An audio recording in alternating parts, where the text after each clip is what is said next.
नमस्कार बंधुरा मौहास रान्ना नामे आपनादेर सकलके स्वागत। आज आमी बानाबो चिंगड़ी चिचिंगार जुगलबंदी माने चिचिंगाटा बानाबो चिंगड़ी माछ दिए। चिचिंगाटाके प्रथमेई धुए निएछि, धुए निये आमी एरकम साइजे एगुलोके केटे निएछिलाम और चिंगड़ी माछटाओ धुए नुन हलुद माखिए रेखे दिएछि।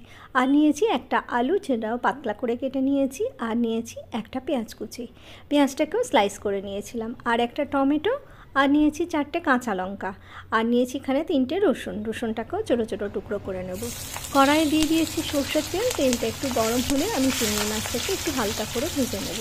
तबे खूब बेशी करे भाजबो ना, ताहले आबार चिंगड़ी माछ शक्त हये जाबे। एकटु हालका करे भेजे निये आमी चिंगड़ी माछटाके तुले नेब। तुले निये ओई एकई तेले आमी रान्नाटा करब।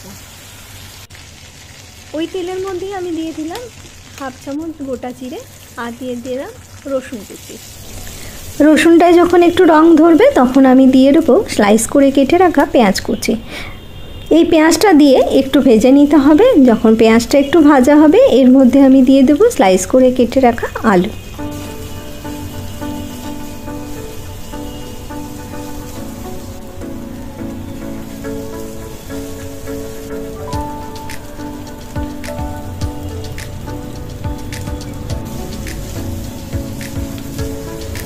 आलूटा दिए एकटू भाजा भाजा करे एर मध्य आमी ऐड करे देब केटे रखा चिचिंगे।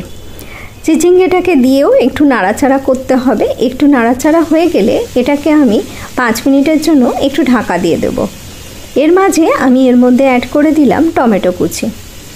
चिचिंगेटा ढाका दिए दिले एकटू जलटा झरे जाबे और चिचिंगेटाও एकटू सेদ্ধ हये जाबे, ताई एटाके आमी 5 मिनिटेर जोन्नो ढेके दिচ্ছি।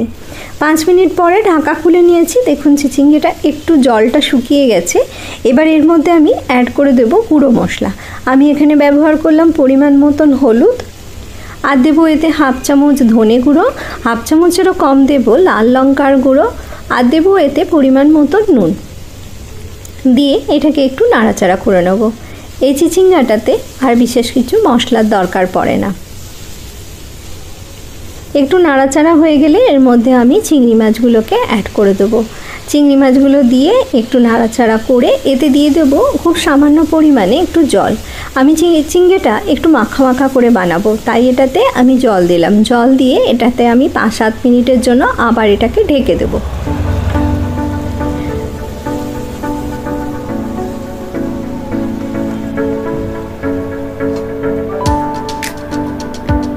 7 মিনিট পরে আমি ঢাকা খুলে নিয়েছি। দেখুন চিচিঙ্গাটা আমার একদমই তৈরি হয়ে গেছে। আমি এতে দিয়ে দিলাম 3টে কাঁচা লঙ্কা, দিয়ে এটাকে একটু নাড়াচাড়া করে নেব আর আলুটাকে খুন্তি দিয়ে একটু আমি ভেঙে ভেঙে দিচ্ছি যাতে এটা একটু মাখা মাখা হয়। দেখুন বন্ধুরা, এটা আমার তৈরি হয়ে গেছে। আমি গ্যাসের ফ্লেমটা বন্ধ করে দিয়ে ঢাকা দিয়ে 4 মিনিটের জন্য স্ট্যান্ডিং টাইমে রেখে এটাকে আমি নামিয়ে নেব। এই রেসিপিটি গরম ভাতের সঙ্গে খেতে খুবই ভালো লাগে, তবে রুটি পরোটার সঙ্গেও খারাপ লাগবে না। আপনাদের যদি এই রেসিপিটি ভালো লেগে থাকে তাহলে একটা লাইক করে দেবেন আর অবশ্যই একবার বাড়িতে বানাবেন। আমার চ্যানেলটাকে সাবস্ক্রাইব করে আমার পাশে থাকার অনুরোধ রাখলাম। আমি আবারও চলে আসবো নতুন কোনো রেসিপি নিয়ে আপনাদের সামনে। আপনারা ভালো থাকবেন, সুস্থ থাকবেন।